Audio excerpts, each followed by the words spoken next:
My name is Nora Whittaker, and I am 38 years old.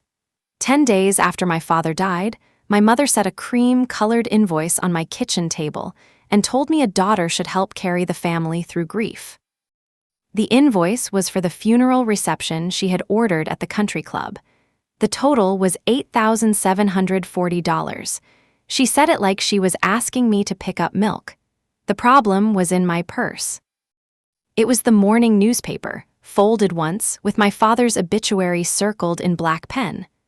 According to that obituary, Thomas Whittaker was survived by his loving wife, Caroline, his devoted son, Grant, and his church family. Not his daughter, not Nora. Not the woman who had bathed him, lifted him, changed his sheets, argued with insurance, crushed his pills in applesauce, and held his hand while he took his last breath. My mother erased me in print and then came to my house with a bill. She did not bring a casserole. She did not bring the watch my father wanted me to have. She brought an invoice and a pen. She tapped the signature line with one manicured nail and said, "You do not need credit to do the right thing." I looked at the empty place in the obituary where my name should have been. Then I looked at the name on the invoice. Mine. My mother thought grief would make me obedient. She did not know that I had something else in my purse too. It was not a binder. It was not a stack of angry letters. It was a single email chain from the funeral home, forwarded by mistake, with my mother's instructions in black and white. Remove Nora from the survivors. She has not been part of this family for years. Before I take you back to the beginning, let me say this.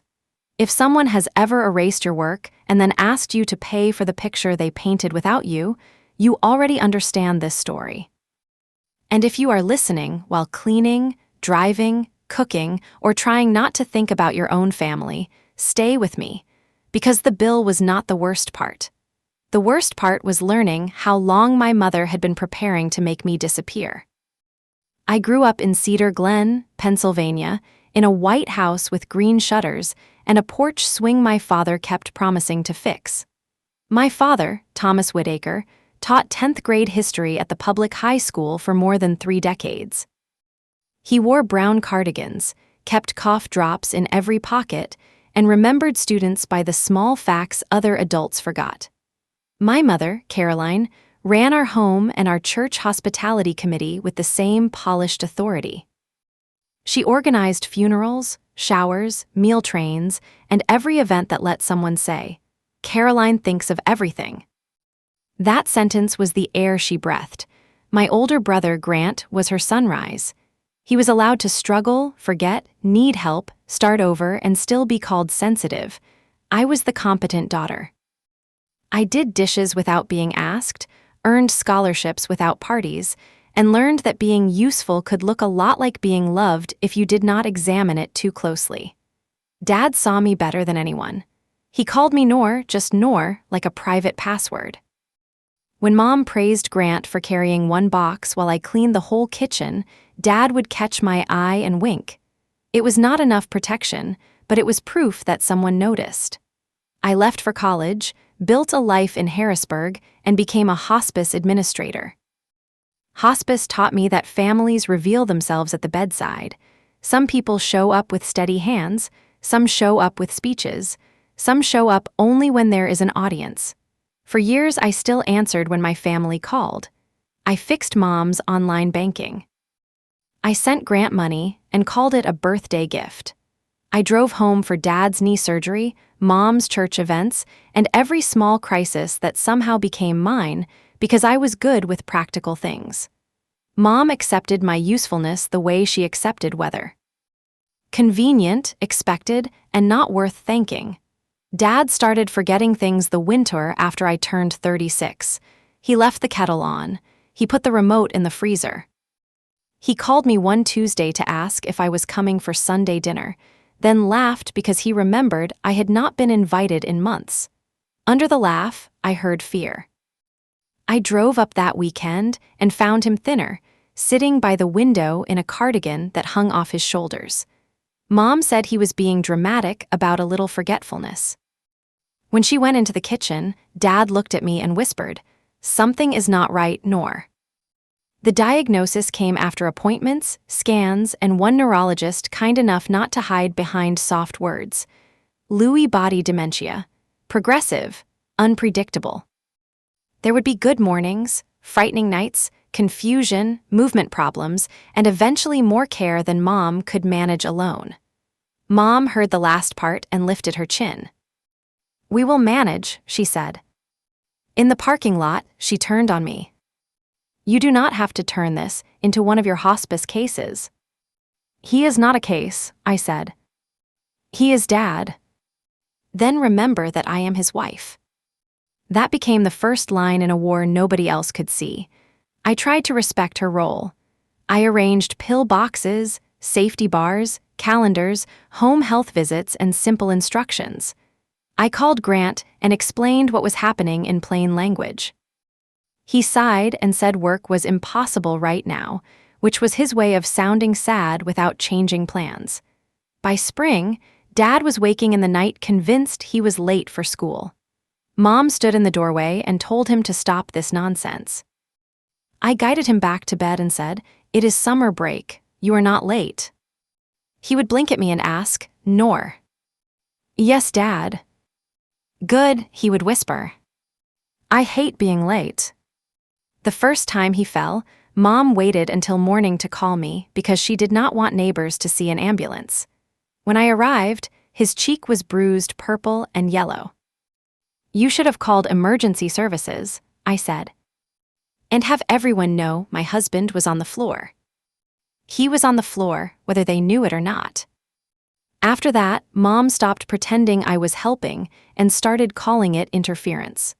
When Dad's doctor recommended hospice at home, she looked at me as if I had betrayed her. "You wanted this." I wanted Dad safe. I wanted honest help. I wanted my mother to stop treating appearances like oxygen, but wanting hospice was easier for her to attack, so she attacked it. I took a leave from work, 12 weeks at first. My supervisor, Janet, hugged me in the supply room and told me to take what I needed. I packed 2 suitcases and moved into my childhood room. My childhood room had become a storage room for church decorations, wrapping paper, and boxes of Grant's old baseball trophies. Mom had left my debate medals in a plastic bin under a leaking window. The ribbons smelled like mildew. I did not say anything. I cleared enough space for an air mattress and a folding table. Dad cried when he saw me unpack. "I am sorry," he said. His speech had grown softer by then, as if every word had to cross a bridge. "You have a life." I sat beside him on the bed. We had moved into the den because stairs were no longer safe. "You are part of my life." He closed his eyes. "Your mother will not like needing you." "I know." "She will make it about something else." "I know that too." He opened his eyes then, clear for a moment. "Do not let her write you out." I thought he meant conversations. I thought he meant the daily stories Mom told at church, where she was the brave wife carrying a difficult burden. I did not know he meant those words literally. The next 4 months were measured in small tasks and smaller victories. Dad ate 3 bites of oatmeal. Dad slept 5 hours. Dad remembered my name before lunch. Dad let the nurse wash his hair without flinching. Dad smiled when I played the old Simon and Garfunkel album on my phone. Mom performed grief before death arrived. She posted vague updates online. She accepted casseroles. She told church ladies that caregiving is a sacred vow while I stripped the den bed because Dad's catheter had leaked. At home, she corrected me constantly. Not that blanket. Not that cup. Not that shirt. Do not let him nap now. Do not tell the nurse that. Do not put the walker there. Then someone from church would stop by, and Mom would place one hand on Dad's shoulder and say, "We are taking it day by day." That word started to sting. Grant visited twice. The first visit lasted 40 minutes. He brought a plant from a grocery store and spent half the time taking a work call on the porch. The second visit was after Mom told him Dad had asked for him. Dad had asked because he believed Grant was still 19 and needed help changing a tire. Grant stood beside the hospital bed, uncomfortable in his expensive jacket. "Hey, Dad," he said. Dad looked at him for a long time. "Did you bring the car around?" Grant laughed too loudly. "Yeah, something like that." After he left, Mom said, "It is hard for him to see his father this way." I was rinsing a feeding syringe. "It is hard for Dad to be this way." Mom's eyes narrowed. "You always have to make people feel guilty." No, I had spent most of my life trying to make people feel comfortable. That was the problem. Hospice gave us a yellow care log. It was a simple pad with columns for medication, food, pain, sleep, and notes. I wrote in it every day. Mom teased me at first. "Your little chart will not cure him. It keeps everyone informed." I am his wife, I am informed. But she was not. She missed doses when the schedule was inconvenient. She gave him thin soup after the nurse said swallowing was becoming risky. She told visitors he was having a wonderful day when he had spent the morning terrified of shadows. I wrote the truth in the yellow log because the truth helped the nurses care for him. Later, that log would matter. Not in court, not in some dramatic legal way. It mattered because my mother's story depended on fog and the log was weather reports. On the last clear afternoon Dad had, snow was falling without sticking. He was propped against 2 pillows, eyes on the window. Mom had gone to the church office to approve flowers for Advent. I sat in the chair beside him, folding towels. He said, "Nor." I put the towel down. "Yes." "Did I teach you to drive?" I smiled. "Badly." He made a sound that might have been a laugh. "You almost hit the mailbox." "You yelled, and I hit the mailbox because you yelled." He looked pleased by the argument, then his face changed.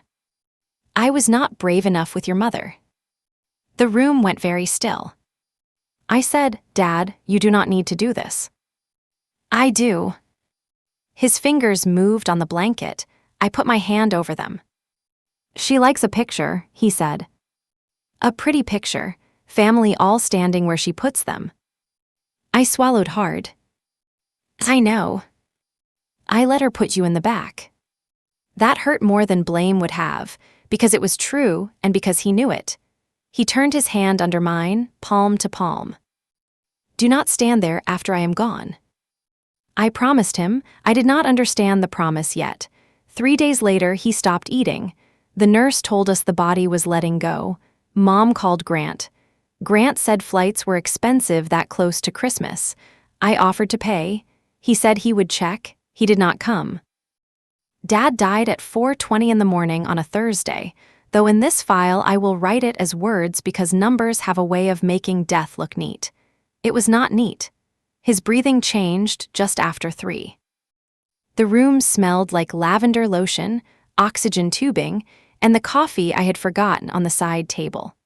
Mom stood at the foot of the bed with both hands over her mouth. I sat beside him and counted the spaces between breaths because counting gave my mind something to hold. When the last breath came, it was almost too soft to recognize. I said, "Dad." The nurse, who had arrived 20 minutes earlier, touched my shoulder. Mom made a small sound. Then she turned away from the bed and said, "I need to call Pastor Daniel." I wanted to hate her for that. I wanted to say, "Can you just be his wife for 1 minute before you become the widow everyone has to admire?" But grief is strange. It can make you merciful toward people who do not deserve it. I covered Dad's hand with the quilt from the back of the chair. I kissed his forehead. I said, "You were not late." After the funeral home took him, the house filled with people. Church women moved through the kitchen with foil pans. Pastor Daniel prayed in the living room. Neighbors cried in Mom's arms. Someone asked me where the trash bags were. Someone else asked if I could carry folding chairs from the garage. Grant called at noon and said he was trying to get a flight for the service. Mom told everyone, "Grant is devastated." I had been awake for 31 hours. No one asked if I had eaten. That afternoon, Marian from Pritchard Funeral Home came to the house. She was in her 50s, with silver hair and the calm voice of someone who had sat with many families on the worst day. Mom sat at the dining table with Pastor Daniel. I sat one chair away with the yellow care log still in my bag because I had not known where else to put it. Marian asked for names for the obituary. Mom said, his wife Caroline, his son Grant, his daughter Nora. She said my name because there were witnesses. Marian wrote it down. She asked about service details. Mom wanted the church sanctuary, white lilies, the choir, and a reception afterward. Dad had prepaid for a simple funeral years earlier. Mom said the prepaid plan was bare and depressing. "We are not sending him off like a man with no people," she said. I said carefully, Dad did not like fuss. Mom did not look at me. "Your father deserved dignity." Dignity, to my mother, always seemed to require floral upgrades. Marian explained what was covered and what was not. The burial was mostly handled. The reception was separate. The church fellowship hall was available for a modest lunch. Mom wanted the Cedar Glen Country Club. I almost laughed. Dad hated the country club. He called it a place where men in pastel pants congratulated themselves for owning grass. I said, "Mom, Dad would not want that." Her face hardened. This is not only about what he wanted, it is about what people need. People, not Dad, not me, people. Marian looked from Mom to me and back again. She said she would send estimates. Mom said, "Send them to Nora too. She is good with paperwork." That was how my name got onto the invoice. Not because I ordered anything. Because my mother knew I was good with paperwork, and paperwork has a way of becoming responsibility if you do not push it back fast enough. The next 2 days were a blur of flowers, clothes, calls, and tiny cruelties.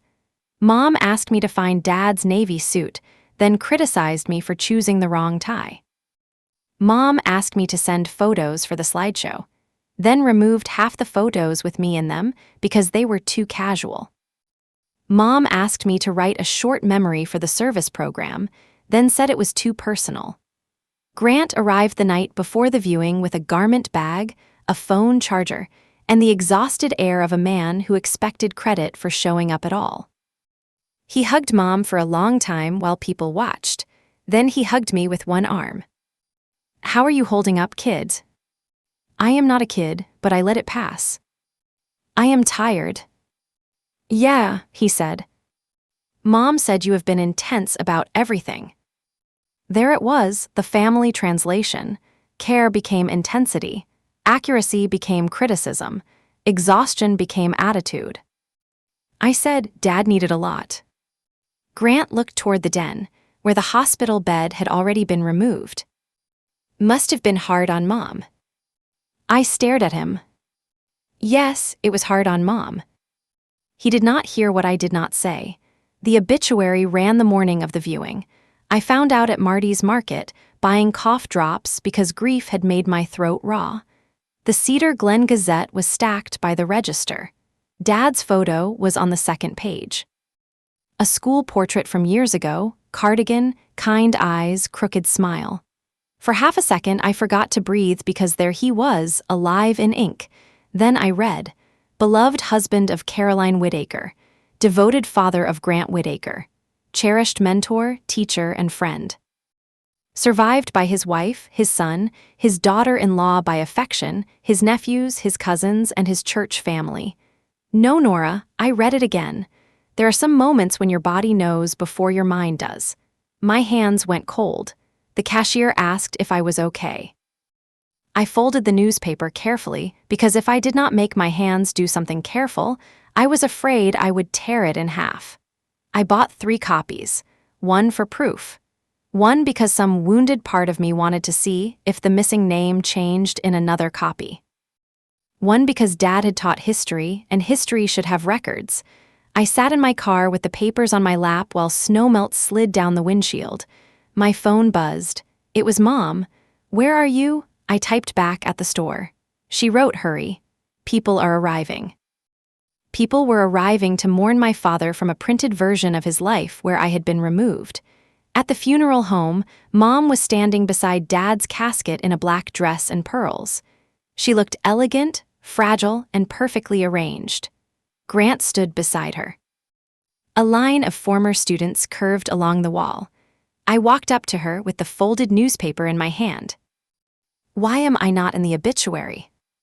Her eyes flicked to the paper. Not surprise, I saw that first, not confusion, annoyance. This is not the time. It was time when you submitted it. Grant shifted. Nora, come on. I looked at him. Did you know? He looked at Mom, that answered me. Mom leaned closer, smiling for the room. Do not make a scene beside your father's casket. The sentence landed exactly where she aimed it. If I reacted, I was the problem. If I cried, I was unstable. If I raised my voice, I was disrespectful. So I did the only thing I could do. I folded the newspaper again, put it in my purse, and stood in the receiving line. For 3 hours, people said things that cut without meaning to. Your mother took such wonderful care of him. Grant, your dad was so proud of you. Caroline, the obituary was beautiful.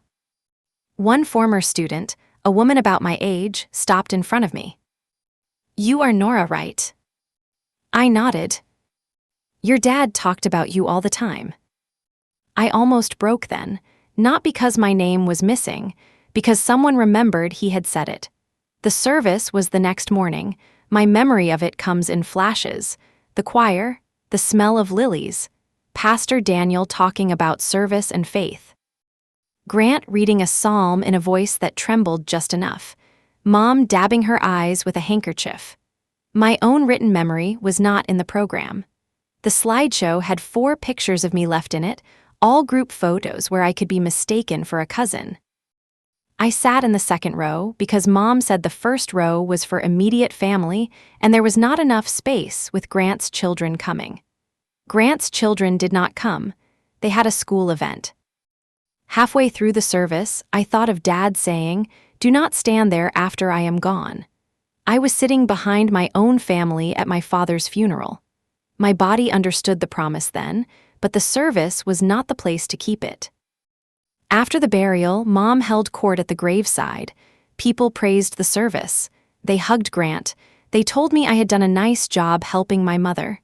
Helping, that word again.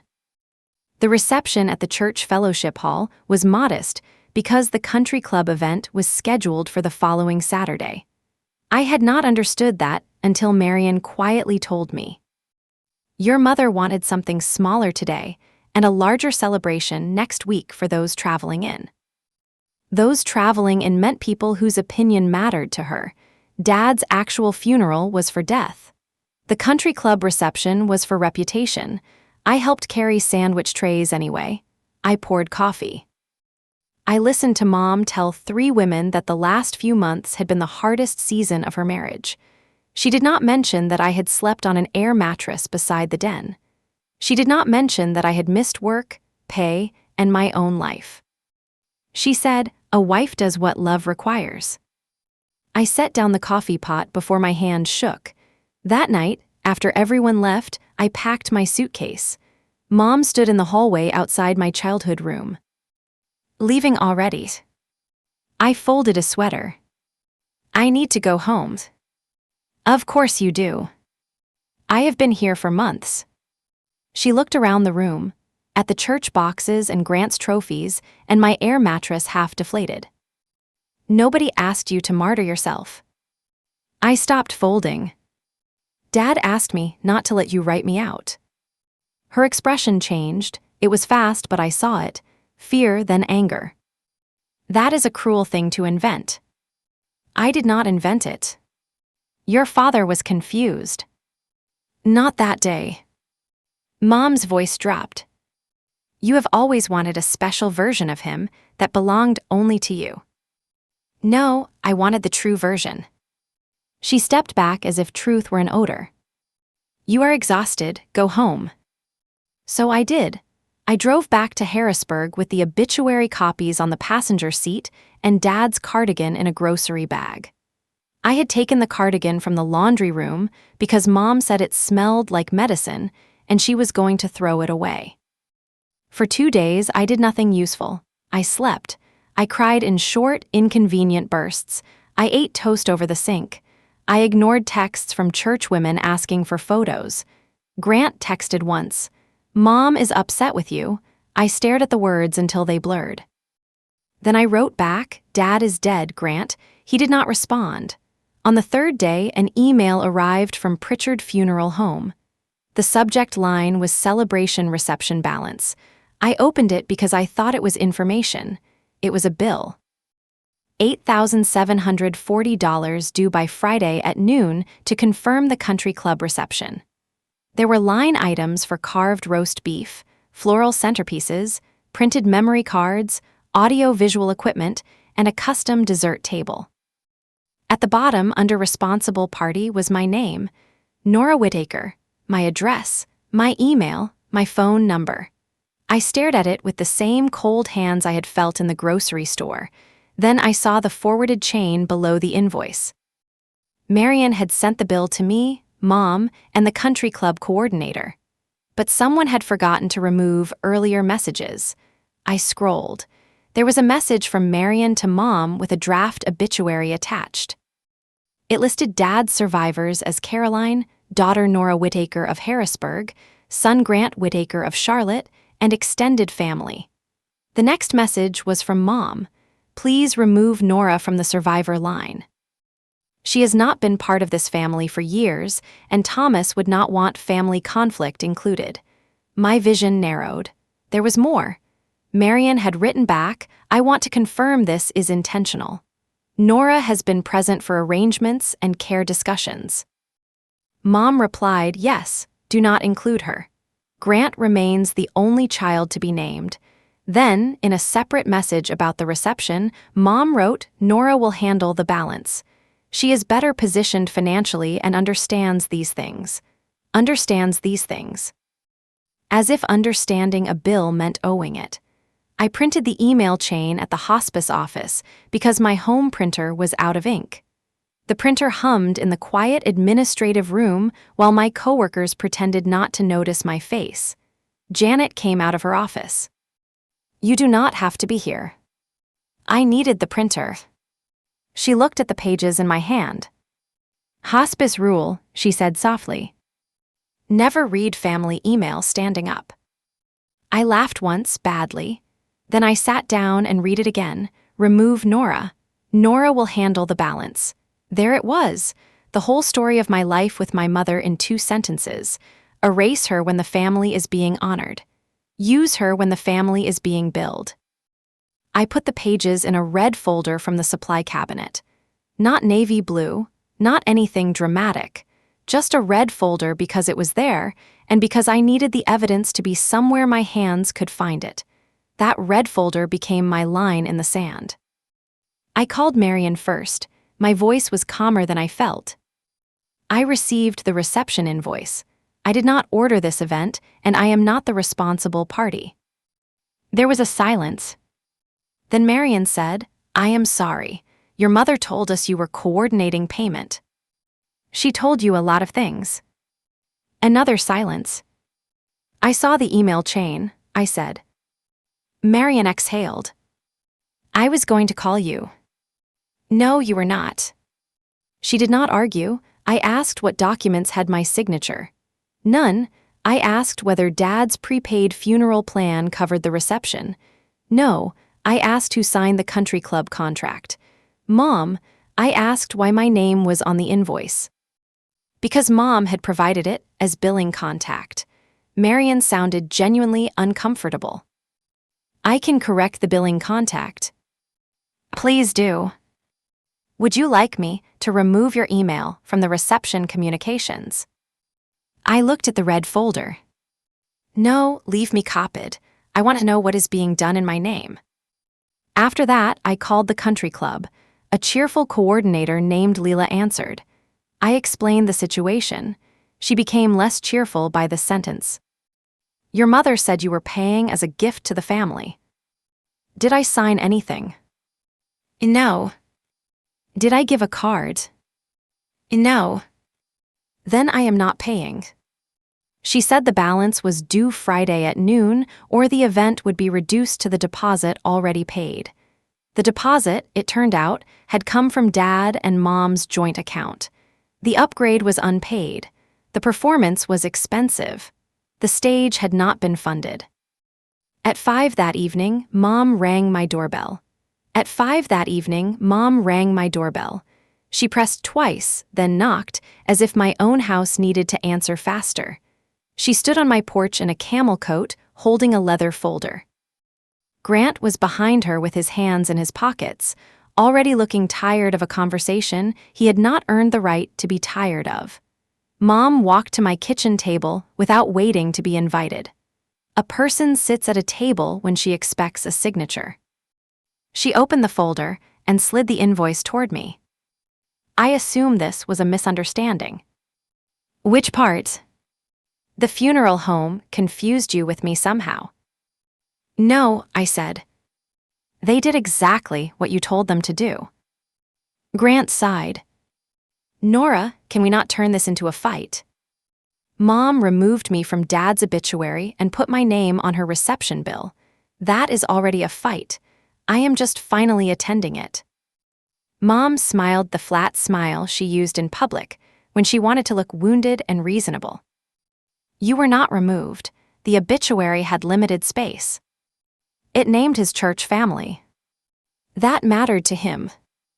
I mattered to him. Her eyes flashed. You made his illness about yourself from the beginning. I sat down because my knees had started to shake, and I refused to let her see it. I moved into your house for 4 months. You took over. I managed medication. You undermined me. I slept on an air mattress so Dad would not be alone. You wanted everyone to see you as the good daughter. I almost smiled because the absurdity was so clean. You made sure nobody saw me at all. Grant rubbed his forehead. The reception is in 2 days. This is about honoring Dad. No, the funeral honored Dad. The country club reception honors Mom's version of being widowed. Mom slapped her palm on the table. Not hard enough to hurt, hard enough to remind me of childhood. You will not speak to me that way. I am not 16. You are acting younger. You sent an obituary that said you had 1 child. Her voice went cold. You chose distance for years. I came when Dad needed me. You made me look incompetent. You were overwhelmed, and instead of accepting help, you punished the person giving it. I pulled the red folder from the chair beside me. Grant noticed it first. What is that? Your mother's words. I opened it and read from the funeral home email. Please remove Nora from the survivor line. She has not been part of this family for years. Grant stared at Mom. She did not blink. That was private correspondence. It was about my existence. It was a difficult editorial decision. I read the next line. Nora will handle the balance. She is better positioned financially and understands these things. Grant looked down at the invoice. Mom, did you say that? She turned on him. Do not start. I slid the page across the table. Marion confirmed I did not sign the reception contract. Leela at the country club confirmed I did not authorize payment. Your bill is yours. Mom's face changed. The public widow disappeared. In her place was the woman from my childhood kitchen, the woman who could make love feel like a contract I had already broken. Your father would be ashamed. For 1 second, it worked. Then I remembered Dad at the window, telling me not to let her write me out. No, I said. My father would recognize the pattern. As she stood, you are really going to humiliate me in front of everyone. You humiliated yourself when you decided the daughter who was not good enough for the obituary was good enough for the invoice. Grant looked away, Mom called me cruel. I said no, I have become documented. She left without the invoice signed. Grant stayed by the door. I did not know about the email. You knew I was not in the obituary. Mom said you asked not to be listed because you were angry. Did that sound like me? No. Did you ask me? He did not answer. That was the answer. After they left, I wrote "not mine" across the invoice in black marker and put it in the red folder. The next morning, I called the Cedar Glen Gazette and placed a paid remembrance in the Sunday edition. I wrote it myself. Thomas Whitaker is remembered with love by his daughter, Nora, who was honored to care for him in his final season.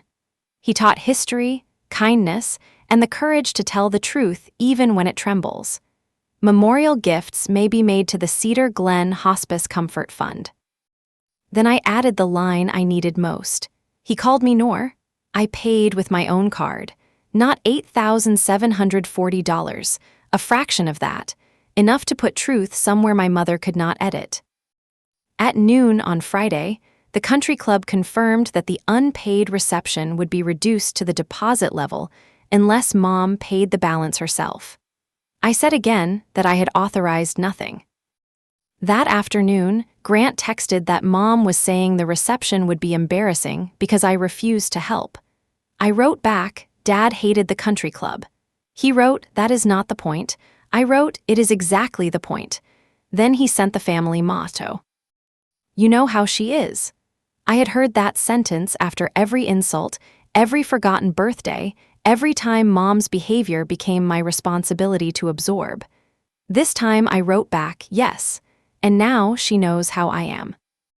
The country club reception happened with fewer flowers, no carved roast beef, no custom dessert table, and no polished video tribute. Aunt Lydia called from the parking lot and told me not to come. There is nothing for you in that room but bad ham and worse acting, she said. She also told me Mom had displayed a framed copy of the obituary beside Dad's photo. A framed erasure. That was my mother down to the bone. She had turned absence into decor. The Sunday remembrance ran the next morning. I drove to Cedar Glen before sunrise and bought the paper from the same market where I had found the obituary. The cashier recognized me. You are Mr. Whitaker's daughter, she said. Small mercies are still mercies. I sat in my car and opened the paper. Dad's name, my name, Nora, no performance, no country club, just truth in ink. I took one copy to the cemetery and read it out loud beside the raw ground.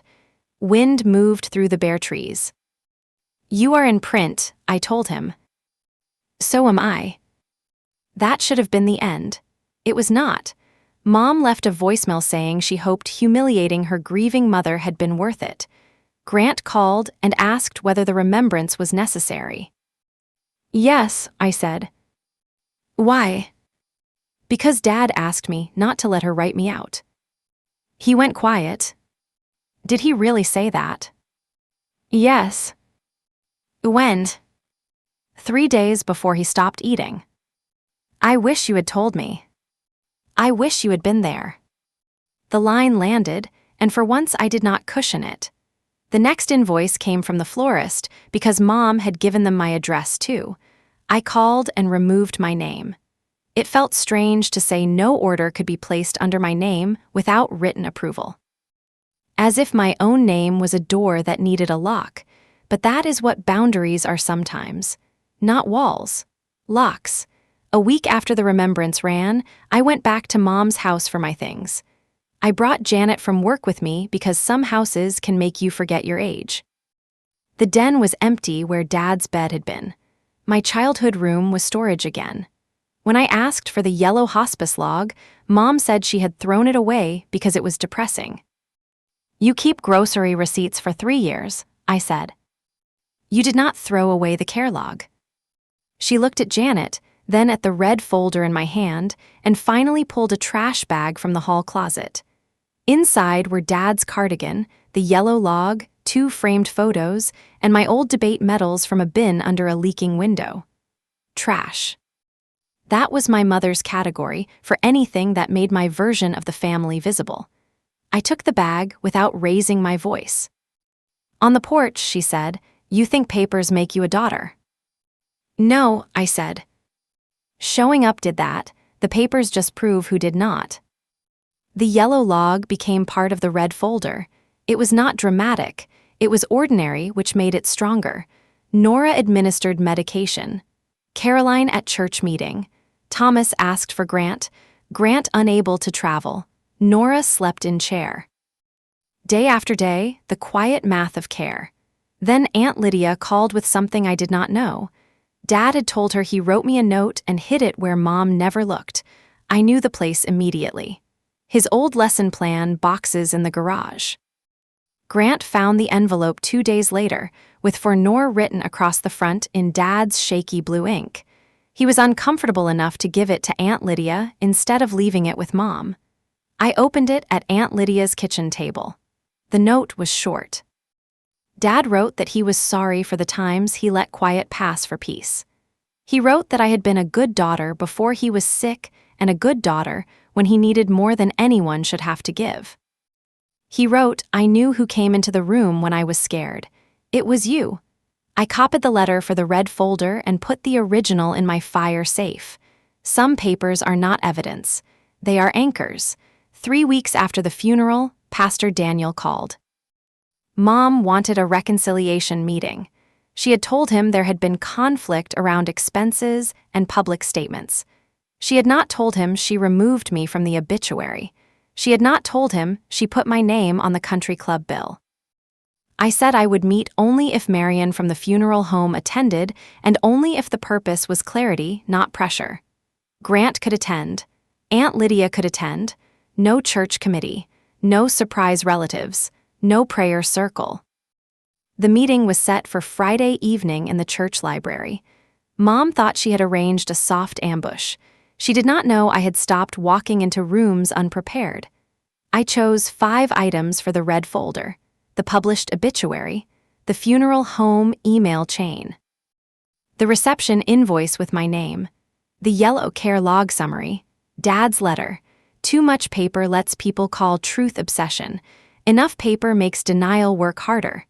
The church library smelled like old carpet, lemon oil, and hymnals. I had done homework there as a child while Mom arranged flowers down the hall. There was a long oak table, shelves of Bible commentaries, a framed photo of the church founders, and a window facing the parking lot. Mom was already seated when I arrived. She wore navy, not black. Grief had shifted from funeral to presentation. Grant sat beside her. Pastor Daniel sat at one end. Marion from the funeral home sat at the other, a folder in front of her. Aunt Lydia stood by the bookshelves with her arms crossed. Mom looked at her. I did not agree to Lydia. Aunt Lydia smiled. I did not ask you to. I sat across from Mom, not beside her. Across. Pastor Daniel began with a prayer. I kept my eyes open. When he finished, Mom dabbed at the corner of one eye. I want to say first that I never wanted any of this ugliness. That was her opening move, not apology, whether report. Ugliness had arrived on its own.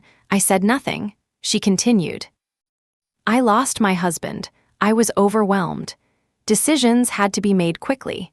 And instead of grace, I have been met with accusations, public embarrassment, and financial abandonment. Grant looked at the table. Marion's jaw tightened. Mom turned to Pastor Daniel. I am hoping Nora can understand that in a family, we do not keep score. I opened the red folder. Actually, families keep records all the time. Birth certificates, marriage licenses, obituaries, bills. Mom's eyes hardened. I meant emotionally. I know what you meant. Pastor Daniel raised a hand gently. Perhaps we can start with the obituary. Mom leaned back. It was a space issue. Marion spoke before I could. It was not. The room changed, not loudly, just a shift like a door closing. Mom looked at Marion. I beg your pardons. Marion opened her folder. The original draft included Nora. I advised that removing a child was unusual given her involvement. You confirmed in writing that you wanted Nora removed. Mom's cheeks colored. That correspondence was private.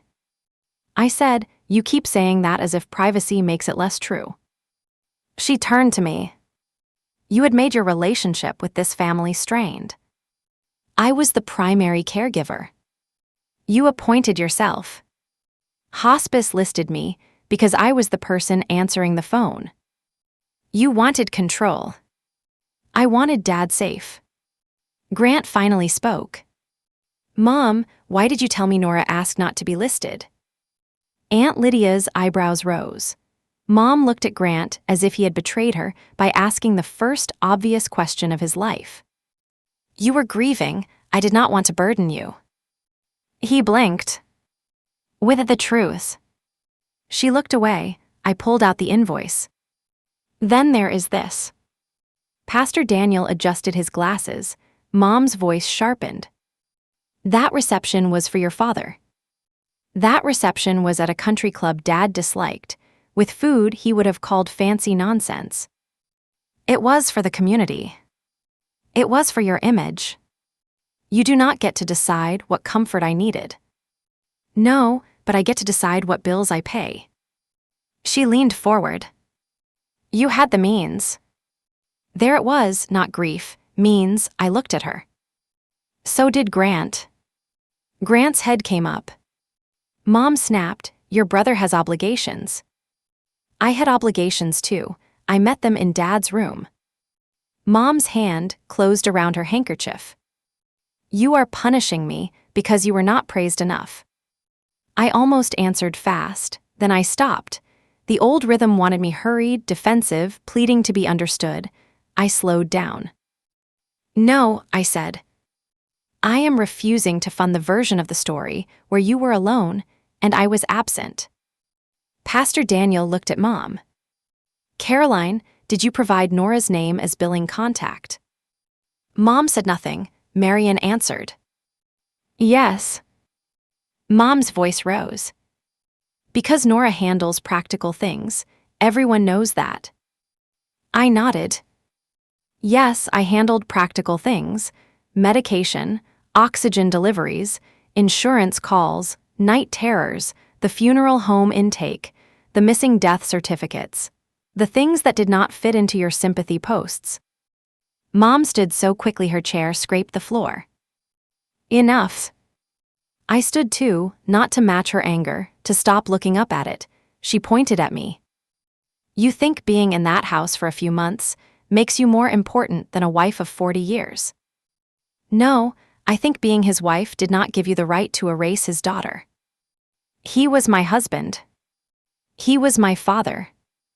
You left. I came back. You made me look incompetent.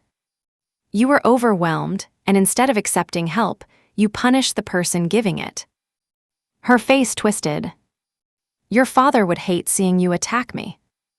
The sentence came again, the old weapon. This time, I opened Dad's letter. I did not hand it to her. I held it in my hands and read only the line I needed. "You were a good daughter before I was sick, and you were a good daughter when I needed more than anyone should have to give." The room went quiet. Grant's eyes filled. Mom went pale. "Where did you get that?" "From Dad." He was confused. "He wrote my name on the envelope."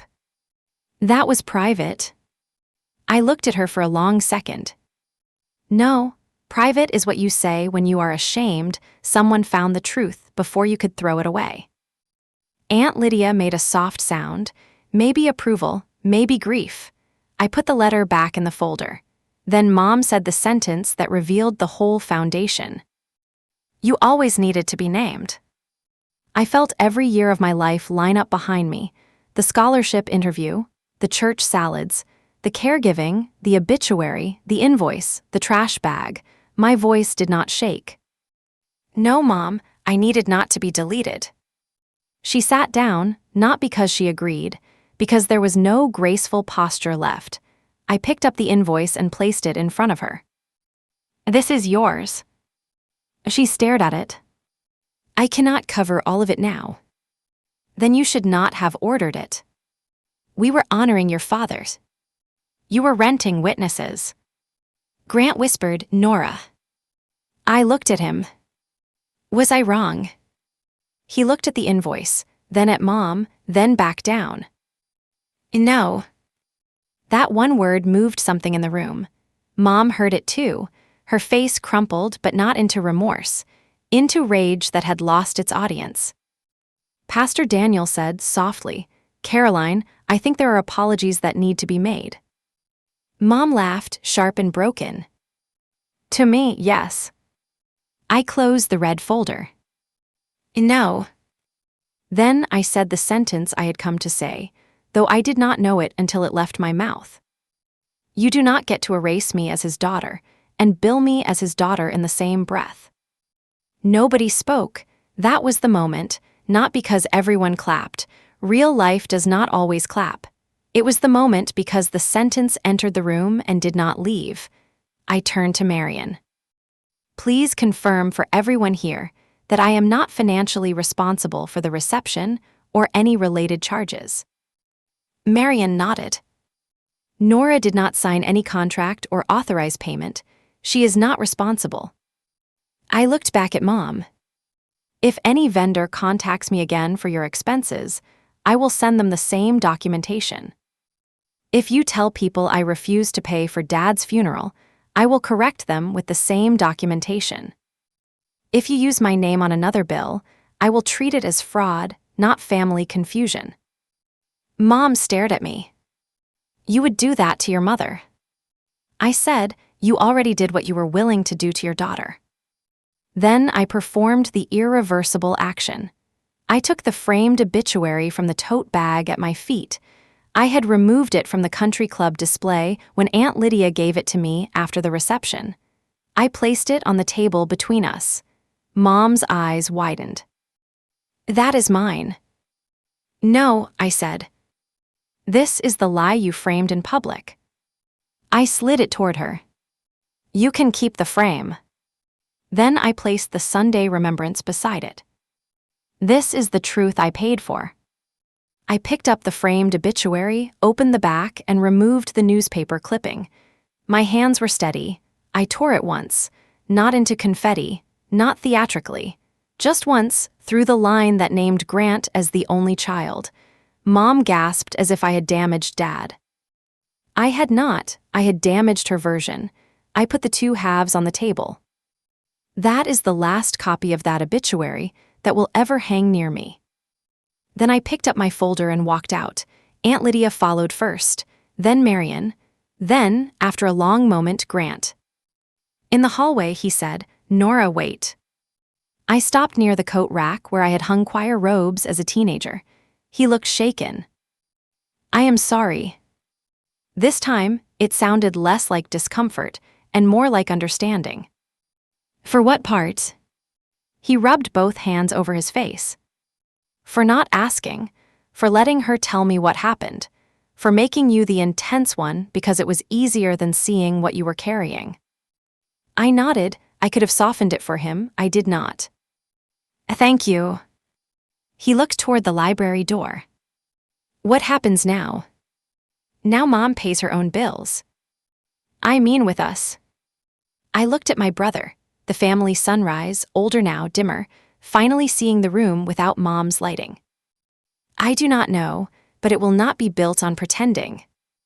He accepted that. It was the first honest foundation we had ever had. The consequences were not explosive. The consequences were not explosive. They were better than explosive. They were practical. The country club sent the remaining balance to Mom. The florist did the same. Pritchard Funeral Home corrected its internal file and sent me a written statement that I had not authorized any reception expenses.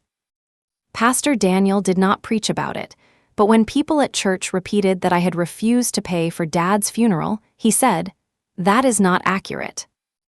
In a small town, that sentence travels. Mom paid part of the reception balance from savings and arranged a payment plan for the rest. Grant paid the florist. He told me without asking for praise. I should have paid something from the start, he said. Yes, I said. He gave a tired laugh. You are not making this easy. No. Fair. For months, Mom and I did not speak.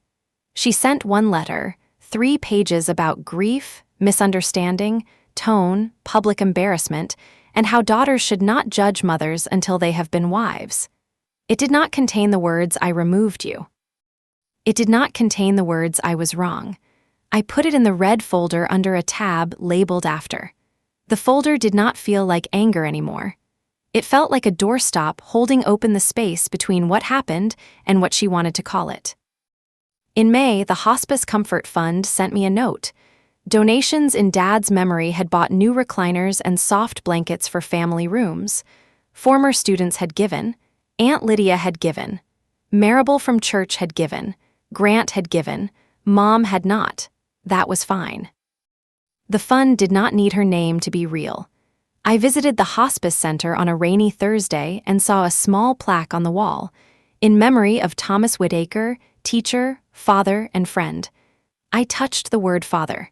It told the truth without asking permission. A year after Dad died, I held a small remembrance in the hospice garden on his birthday. Death had taken enough dates. I invited Aunt Lydia, Grant, Janet, Marable, and a few of Dad's former students. I invited Mom too, because the boundary was strong enough to survive her answer. She came in a simple blue dress with no pearls. We gathered around the bench I had donated with part of the money I did not spend on the country club reception. The plaque said Thomas Whitaker. He taught us to remember honestly. Under that, in smaller letters, it said, Love, Nora. When Mom saw it, her mouth tightened. Then something in her face broke open. He would have liked that, she whispered. Yes, I said. People told stories that sounded like Dad, not like a program. A former student remembered eating lunch in Dad's classroom when the cafeteria was too loud. Aunt Lydia told everyone Dad once lost a spelling bee on the word privilege and complained for 20 years. Grant talked about Dad teaching him to shave. Then Mom stepped forward with a small envelope. Inside was Dad's watch, the plain silver one with the scratched face and brown leather band. Your father wanted Nora to have this, she said. My name, in public, attached to something Dad wanted. I took the watch and said, thank you.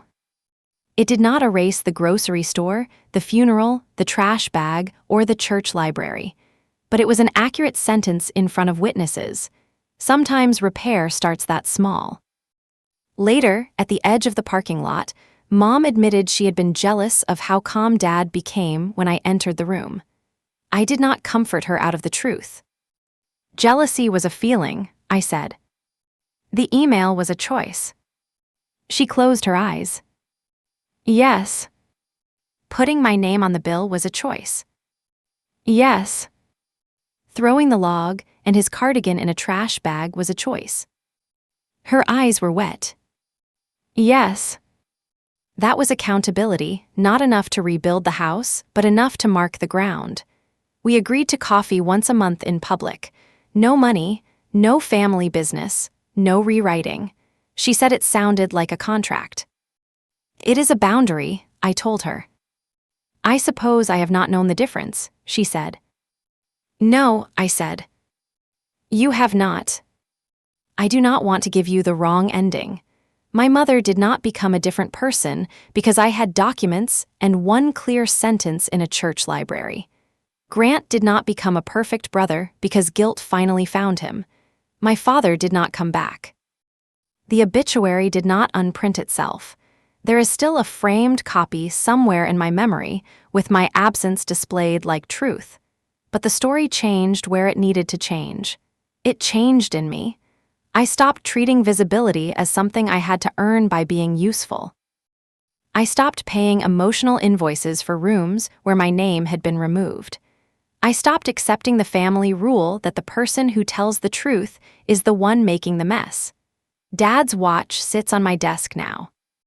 It loses a few minutes every week, which would have annoyed him enough to make him take it apart and fail to fix it. Beside it is the Sunday remembrance. Not framed, just tucked under the glass top where I can see the line when I need to. He called me Nora. The red folder is in my file cabinet. I do not open it often.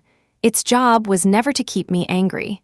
Its job was to keep me from being talked out of what happened. There is a difference. Anger burns the room down. Truth turns the light on and lets you decide whether to stay.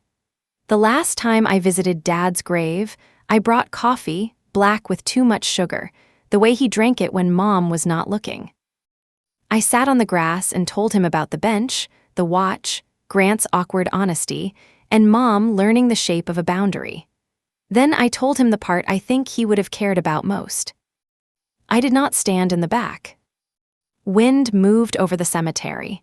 Somewhere beyond the trees, a school bell rang. For a second, I could hear his voice. Good, Nor, do not be late to your own life. So here is what I learned. A family can leave your name out of the paper. They can leave your picture out of the slideshow. They can call you bitter when you point to the empty space where you should have been. But they cannot make erasure true unless you agree to disappear. And I do not agree. Not anymore. My mother brought me a bill for a version of grief that had no room for me. I gave it back. Then I put my father's truth in print, bought a bench with my own name on it, and learned that being a daughter was never about whether my mother could say it. It was about who showed up when the room was dark. I know who showed up. So did my father. That is enough.